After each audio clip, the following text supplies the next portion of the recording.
የኢትዮጵያ ቃለ ሕይወት ቤተክርስቲያን በሰሜን ምዕራብ ልዩ አጥቢያዎች ህብረት የመዘምራን ስልጠና ተሰጠ። ከውጭ ቻይና የክብደት መጠናቸው ከ50 ኪሎ ግራም በታች የሆኑ ዜጎቿ ከመኖሪያ ቀያቸው እንዳይወጡ አሳሰበች።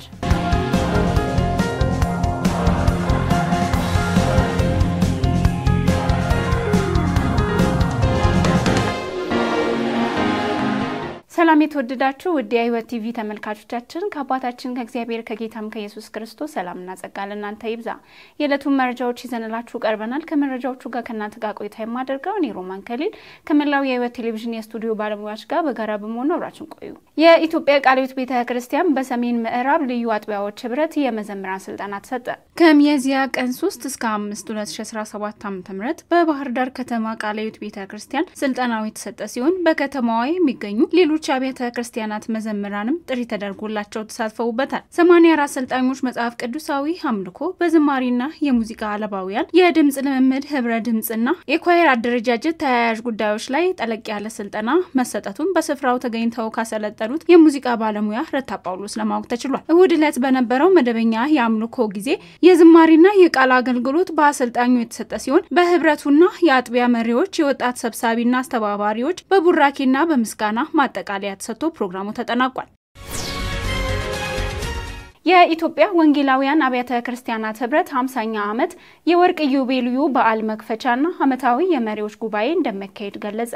ህብረቱ የተመሰረተበት 50ኛ ዓመት የወርቅ ኢዮቤልዩ በዓል መክፈቻና ዓመታዊ የመሪዎች ጉባኤ ከሚያዝያ ቀን 15 2017 ዓ.ም እንደሚካሄድ ህብረቱ በሰጠው መግለጫ ላይ አስታውቋል። በዚህ 50ኛ ዓመት የወርቅ ኢዮቤልዩ በዓል ላይ የመሪዎችና የመጋቢያን ኮንፈረንስ እንደሚካሄድ የተገለጸ ሲሆን ከመላው ሀገሪቱ ከ4000 በላይ መጋቢያንና አገልጋዮች በዚህ ኮንፈረንስ ላይ ይታደማሉ። እንዲሁም የወንጌልና የሰላም ጉዳይ ትልቅ ትኩረት የሚሰጥበት በመንፈሳዊ፣ በማህበራዊ፣ በባህላዊና በሌሎች ጉዳዮች ላይም ትምህርት የሚሰጥበት ውይይት እንደሚካሄድ ተነግሯል። የኢትዮጵያ ወንጌላውያን አብያተ ክርስቲያናት ህብረት በሀገር ውስጥ ከ182 ቤተ እምነቶች በአባልነትና 75 ቤተ ክርስቲያን አጋዥ ክርስቲያናዊ ድርጅቶች በተባባሪ አባልነት እንዲሁም ከ450 በላይ የሚሆኑ ቤተ እምነቶች በአጋር አባልነት የሚያስተባብር ህብረት ሲሆን የኢትዮጵያ ሃይማኖት ተቋማት ጉባኤ አባልና የበላይም ተጠባቂ ነው።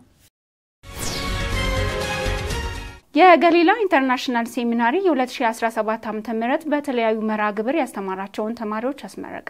ሚያዝያ ቀን 4 2017 ዓ.ም የገሊላ ኢንተርናሽናል ሴሚናሪ 9ኛ ዙር በዲግሪ በማስተርስ በዶክተሬት መርሃ ግብር ያስተማራቸውን ተማሪዎች አስመርቋል። በምረቃ መርሃ ግብሩ ላይ የኢፌዴሪ ኢኖቬሽንና ቴክኖሎጂ ሚኒስትር ዴኤታ የሆኑት ዶክተር ይሽሩን አለማየሁ፣ የሴሚናሪው ፕሬዝዳንት፣ የቦርድ አባላት እንዲሁም ጥሪ የተደረገላቸው እንግዶችና የተመራቂ ቤተሰቦች ተገኝተዋል። ሴሚናሪው ከተመሰረተ 10 ዓመታትንም አስቆጥሯል። በዚህ የምረቃ ፕሮግራም ላይ ለረጅም ጊዜ ወንጌልን በማገልገል ዋጋ ለከፈሉ አባቶች ለወንጌላዊ ወርቁ ጎሌ የአዲስ ኪዳን መጽሐፍ ቅዱስን በጌዲዮን ቋንቋ ተርጉመው ላቀረቡትና ለወንጌላዊና አርበኛ አዛዥ ጡሜቦ በተለይም በቤተ ክርስቲያን ተከላ ለመንፈሳዊ ጥሪያቸው አዎንታዊ ምላሽ በመስጠት ከወጣትነታቸው ጀምሮ ለ71 ዓመታት ቤተ ክርስቲያንን በማገልገል በተለይም በቤተ ክርስቲያን ተከላ በልማት ዘርፍ በከምባታ አካባቢ መደበኛ የትምህርት ቤቶችን በማስገንባት ከአካባቢው ከመንግስት አካላት ጋር በመሆን ሰፊ ስራ ለሰሩ ለኚህ አባት የክብር ዶክተሬት ሴሚናሪው ሰጥቷል። በመርሃ ግብሩ ላይ በመገኘት የክብር እንግዳ የሆኑት የፌዴራል ኢኖቬሽንና ቴክኖሎጂ ሚኒስቴር ዴኤታ የሆኑት ዶክተር ይሽሩን አለማየሁ ለዝግጅት ክፍላችን እንደገለጹት በዕለቱ የነበራቸው ቆይታ መልካም እንደሆነ በማንሳት ሀገሪቱ በተለያየ ዘርፈ ብዙ ስራዎች በተለይም ከቴክኖሎጂ ጋር በተያያዘ የሰው ኃይል መኖሩ አስፈላጊ እንደሆነ በመግለጽ ይህንም ለማድረግ ጥረት ከሚያደርጉ ተቋማት ጋር አብሮ በጋራ እንደሚሰሩና እንደሚያበረታቱ ገልጸዋል። ተያይዞም ክርስቲያኖች በተሰማሩበት ዘርፎች ሁሉ የእግዚአብሔርን ቃል ያስፈልጋቸዋል ያሉት የሴሚናሪው ፕሬዝዳንት ዶክተር ጥላይ ደመቀ ይህንን በእውቀት የዳበረ እንዲሆን እየሰራን እንገኛለን ብለዋል። በቴክኖሎጂ የበለጸገ በእውቀት የበለጸገ በመንፈሳዊም የበለጸገ የሰው ኃይል ያስፈልገናል። ስለዚህ ዓለም ወደፊት እየሄደች ያለችበትን ሁኔታ መቋቋም የሚችል መምራት የሚችል መስራት የሚችል የሰው ኃይል ያስፈልገናል። ያው ያለንበት ዓለም ወደፊት የምናስባት ዓለም በተለይ የኢመርጂንግ የሆኑ ቴክኖሎጂዎች እየመጡ ያሉ በተለይ የአርቲፊሻል ኢንተለጀንስ አርቲፊሻል ኢንተለጀንስ ደግሞ የሰው ልጆች ይተካል ተብሎ የሚታሰብና የሚፈራበት ዘመን ላይ ነው። ስለዚህ የሰው ልጆች መተካት የለባቸው፣ የሰው ልጆች መምራት አለባቸው። እነዚህ ቴክኖሎጂዎች እየመጡ ያሉ ቴክኖሎጂዎችን ዲስራፕት ያደረጉ ያለውን አሁን የዓለም አስተሳሰብን እየቀየሩና ዲስራፕት ያደረጉ ያሉበትን ሁኔታ መምራት የሚችል የሰው ኃይል ያስፈልጋል። ስለዚህ ሁሉም ሰው መማር አለበት፣ ሁሉም ሰው ማወቅ አለበት። በተቻለ መጠን መምራት የሚችል ማወቅ የሚችል እነዚህ ቴክኖሎጂዎች እነዚህ ፖለቲካሊ ዳይናሚክ የሆነውን የዓለምን ሁኔታ አዲሱ የዓለም ስርዓትን መቋቋም የሚችል የሰው ኃይል ያስፈልጋል። ስለዚህ ከዚህ አንፃር ገሊላ ኢንተርናሽናል ሴሚናሪ ዓለማዊ መንፈሳዊ የሚለው ልዩነት ሰብሮ በሁሉም ዘርፍ ሁሉን አቀፍ የሆነ ስብዕና ግንባታ ላይ እየሰራ ይገኛል። ስለዚህ ይሄን እንደ መንግስት በጣም እናበረታታለን፣ አብረን ለመስራትም ዝግጁ ነን። የትዝታዬ ማህደር የተሰኘ በጌታቸው በለጠ ግለ ታሪክ ላይ የተመሰረተ መጽሐፍ ተመረቀ። ባልደረባችን ጽጌረዳ አለሙ ተጨማሪ አላት።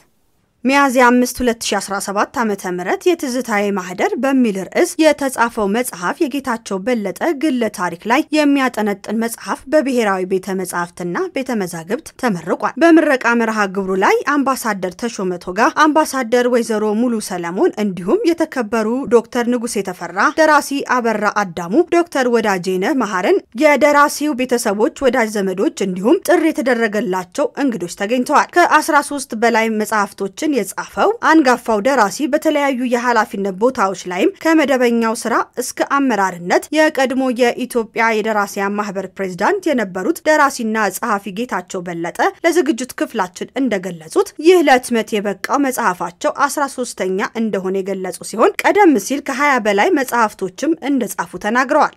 ይሄ ሁሉ ክብር ለጌታ ይሁን። በጣም ነው የተደሰትኩት። በእውነት ከመጽሐፌ በላይ እዚህ የተገኙት ሰዎችና የሰጡትን መልእክት ሳስብ የማይገባኝ ነው። ይሄ ሁሉ ክብሩ ለእግዚአብሔር ይሁን። በጣም ደስ ብሎኛል። እግዚአብሔርን አመሰግናለሁ። ውድ ተመልካቾቻችን መረጃዎቻችን እንደቀጠሉ ናቸው። አሁን ደግሞ ከውጪ ወዳገኘናቸው መረጃ እናልፋለን። ቻይና የክብደት መጠናቸው ከ50 ኪሎ ግራም በታች የሆኑ ዜጎቿ ከመኖሪያ ቀያቸው እንዳይወጡ አሳሰበች። ባልደረባችን አስጨናቂ ሀብታሙ ተጨማሪ ያለው።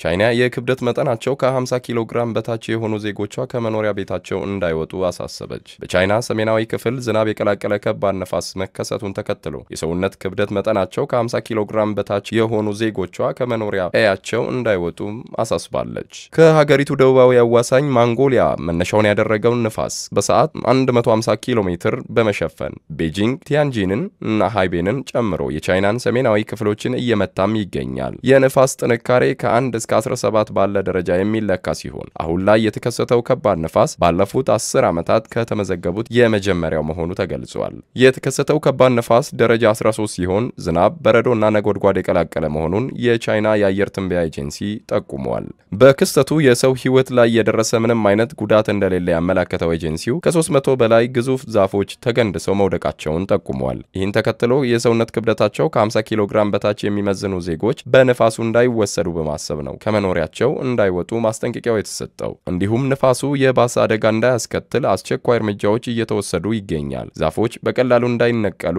ማጠናከር ብሎም መቁረጥ፣ ፓርኮች እንዲዘጉ እንዲሁም ወሳኝና አስፈላጊ ያልሆኑ በረራዎች እንዲሰረዙም ተደርጓል። ክስተቱን ተከትሎ የቤጂንግና ሌሎች የቻይና የሰሜናዊ አካባቢ ጎዳናዎች ጭር ብለው መዋላቸውን አርቲ በዘገባው አመላክቷል። ውድ ተመልካቾቻችን ለዕለቱ ያዝንላችሁ መረጃዎቻችን ይህን ይመስሉ ነበር። ከመረጃዎቹ ጋር ከእናንተ ጋር ቆይታ ያደረኩት እኔ ሮማን ከሌል ከመላው የህይወት ቴሌቪዥን የስቱዲዮ ባለሙያዎች ጋር በጋራ በመሆን ነበር። ከቀሪ የህይወት ቴሌቪዥን መሰናዶች ጋር መልካም ቆይታ